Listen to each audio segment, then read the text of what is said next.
Y뉴스 뭐 가지고 오셨습니까? 김영란법과 관련된 얘기입니다. 어쨌건 오는 9월 28일부터 시행이 되죠. 예.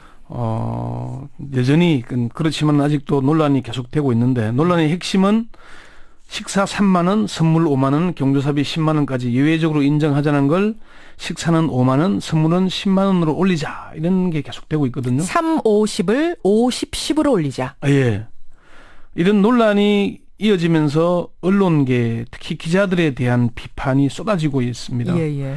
그래서 오늘 김영란법 왜 밥값 3만 원이 문제가 되는 걸까 이렇게 주제를 정해봤습니다. 그러니까 지금 이제 뭐 정부나 여야 막론하고 국회에서 얘기가 되고 있는 건 50, 10으로 바꾸자 이런 거고 실제로 가능성이 있는 거죠 지금 바뀔. 논란이 확산되고 있지만은 바뀔 가능성은 낮아 보입니다. 아 그래요? 법제처가 지난주에 정부 입법정책협의회를 열었지만은 법리적으로 문제가 없다 이런 결론을 내렸고요. 다만 3, 5, 10을 5, 10, 10으로 하자는 부분에 대해서는 부처 간 타협점을 찾지 못하고 국무조정실로 조정을 요청을 했습니다. 예. 그래서 정부 관계자에게 물어보니까 조정 가능성이 있냐 이렇게 물었더니 말하기 어렵다고 말하면서 국민 전체 이론은 원안대로 가자는 것이다. 다만 농림, 해수, 산림청, 중기청 등에서는 농어민의 의견을 반영해서 반발이 심하니까 의견을 들어볼 필요는 있지 않겠느냐 이렇게 얘기를 했습니다. 예. 지금 더불어민주당 우상호 원내대표도 50, 10 얘기했어요. 얘기했고요. 그리고 국회 농해수위도 이런 결의안을 채택하긴 했죠. 예, 50, 10. 그렇지만 저는 가능성은 낮다고 보입니다. 개인적으로는 그렇게 보시는 거예요? 그러니까 일단 헌재가 위헌 논란에도 불구하고 합헌 결정을 했죠. 예. 일단은 원안대로 시행되는 게 중요하다고 봅니다. 시행하면서 문제점이 드러난다면 그때 가서 수정을 하거나 보완을 해야지. 예. 시행을 하기도 전에 그 기준을 바꾼다면은 엄청난 국민적인 비판 여론에 직면하게 될 겁니다. 자, 저는 궁금한 게 사실 김영란법의 핵심은 부정청탁하지 말아라, 받지도 말아라, 대가 여부와 관계없이 금품 받지 말아라 이거잖아요. 핵심은. 그렇습니다. 근데 왜 이렇게 논란은 밥값 3만 원, 선물 5만 원, 왜 요게 이렇게 집중되는 겁니까? 김현정 앵커 혹시 밥값 3만 원, 한 개 3만 원 하면은 어떻게 생각을 하십니까? 적습니까? 3만 원짜리 밥을 많이 안 먹죠. 그죠? 많이 드세요? 자주 드세요? 많이 먹을 일은 없고 가끔씩은 먹죠. 근데 이게 사실 그 4인 가족으로 치자면 한 끼에 12만 원이 12만 원이에요. 지금 물가가 상당히 높고 밥값이 비싼 것은 사실이지만은 글쎄 이게 왜 논란의 중심이 되는지 저도 이해하기 어렵습니다. 사실 제 주변에서 만나는 기자들은 김영란법이 우리 사회에 미치는 영향이 금융실명제법에 버금갈 것이거나 더 클 것이라고 봅니다. 엄청난 변화를 일으킬 것이다 이렇게 보거든요. 예. 사실 이 문제 제기가 밥값 3만 원, 선물비 5만 원을 올리자는 게 계속 논란이 되면서 일반 국민들은 사실 딴 나라 얘기하는 걸로 받아들이는 사람들이 많습니다. 일부 언론에서 제기하는 한우 선물 세트, 전복 세트니 송이버섯 선물 세트니 이런 것들이 국민들의 삶과는 거리가 멀다는 거죠. 그렇죠. 예. 트위터나 인터넷에서는 최저임금 정할 때는 6천 원으로 의식주를 해결할 수 있다고 하던 사람들이 김영란법 시행을 앞두고는 어떻게 3만 원으로 한 끼 식사를 하냐고 난리를 친다. 이게 이해할 수 있냐는 얘기 반응들이 많거든요. 자, 그러니까요. 밥값 3만 원이 유독 지금 논란이 되고 있는 이유는 뭡니까 그럼? 첫 번째 가장 큰 이유는 언론이 방향을 잘못 잡았기 때문으로 봅니다. 언론이 방향을요? 예. 7월 28일 헌재 위헌 결정이 난 직후에 연합뉴스에서 밥값 3만 원 장사 불가 외식업계 비상이라는 제목의 기사를 곧바로 출고했습니다. 그 직후에. 그 뒤에 유사한 보도가 이어졌고요. 그날 저녁에 중앙일보에서는 김영란법 시행 후 신라호텔 8선에서도 짜장면 통일이요라는 기사가 출고됐습니다. 신라호텔 8선이라면 거기 호텔 안에 있는 중국집. 중식당. 예. 비싼 곳. 이런 기사가 초기 이미 법이 이제 헌재 결정 직후에 나오니까 언론 기자들에 대한 비판, 원색적인 비난의 글들이 이어졌습니다. 몇 개만 소개하자면은 너넨 얻어먹으려고 기자 됐냐?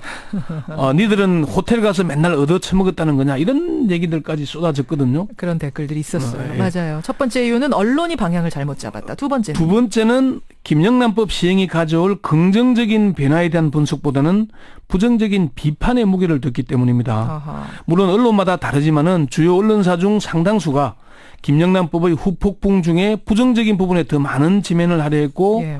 그런 비판들이 더 주목을 받으면서 언론에 대한 비판이 집중됐습니다. 김영란법이 언론들 특히 기자들 때문에 만들어진 법률이라는 오해를 살 정도였습니다.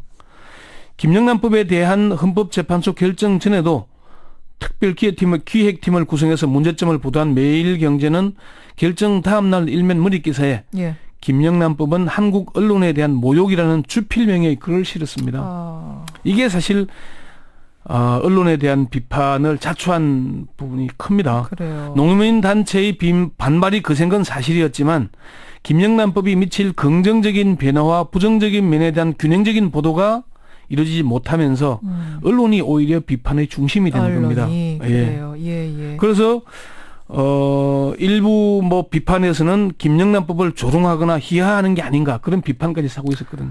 세 번째 이유는 뭔가요? 3만 원이 중심이 된 이유. 김영란법을 정착시키기 위한 후속 대책에 대한 논의의 장을 열지 못했기 때문입니다. 후속 논의요? 예. 그 법조인들 사이에서는 김영란법은 충격요법이고 불완전한 법이라는 평가들이 많거든요. 그게 무슨 말인가요? 김영란법만으로 청렴한 사회를 만들어가는 데는 한계가 분명하다는 거죠. 이것만으로는 안 된다. 불완전하다. 예. 그러니까 그렇다면 언론은 후속 대책을 촉구하고 보완해야 할 사안들에 집중을 해야 됐는데 그렇죠. 오히려 김영란법 흔들기에 앞장선 측면이 있기 때문입니다. 밥값 논란을 일으켜 비판을 자초하기보다는 경조사 문화의 개선 같은 후속 대책, 가령 아직도 우리가 상가에 가면은 조화 엄청나게 쏟아지잖아요. 그렇죠. 그리고 이런 경조사비도 사실 샐러리맨들 큰 부담 아니겠습니까? 아유, 그렇죠. 그런 문제. 그리고 또 음식값을 내리기 위해서는 부동산 임대료 조정이 필요하다거나 음식점의 거품을 걷어내야 한다는 후속 기사들이 필요했는데 그러네요. 그것보다는 다른 측면에 집착하다 보니까 비판을 산 게 아닌가. 사실 한 끼 식사 값이 비싸다는 비판이 많았거든요. 세 번째 이유는 거기입니다. 네 번째는 뭡니까? 이완구 전 국무총리의 발언이 아직도 회자되기 때문입니다. 이완구 전 총리 발언 뭐요? 기자들하고 김치찌개 먹으면서 그런 얘기 했잖아요. 김영란법이 뭐냐 이렇게 얻어먹잖아요. 3만 원이 넘으면은 앞으로 요거 못 먹는다 비판하자.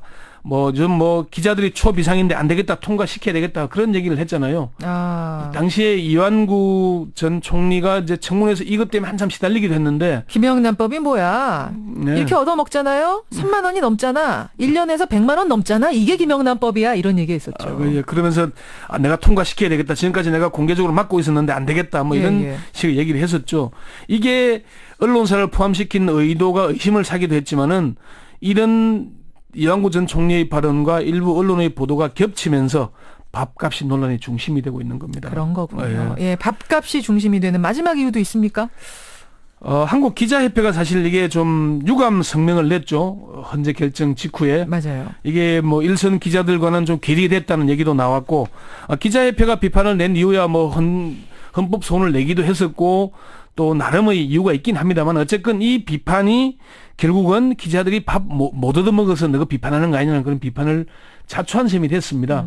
근데 어쨌건 본질은 그게 아닌데 김영란법의 본질을 우리가 바라봐야 되는데 오히려 거꾸로 언론들이 그런 비판에 주목을 하면서 김영란법 자체를 조롱하고 희화시킨 측면이 있다. 그게 언론들이 좀 반성해야 될 측면입니다. 그러면 김영란법이 아까 불완전한 법이라고 하셨잖아요. 네. 그러니까 우려할 점이 아예 없는 건 아니에요. 그럼 권영철 있습니다. 기자가 보시기에 가장 우려되는 건 그럼 뭡니까? 짧게. 사실 가장 우려해야 될 부분은 이게 김영란법이 시행되면서 공직자들의 복지 부동이 확산될 것이고 민원인들과의 접촉을 기피하면서 오히려 소통 부재에 시달릴 게 아닌가. 잘못하다 처벌받을까 봐 꼼짝 안 하고 가만히 있어요. 말썽이 될까 봐서. 아예 그냥 만나는 자체를 기피해버릴 수 있다. 그런 우려가 나오는 겁니다. 오히려. 그럴 수 있네요. 그런 부분에 대한 후속 대책들 토론회장이 절실합니다. 권영철 선임 기자 수고하셨습니다. 네.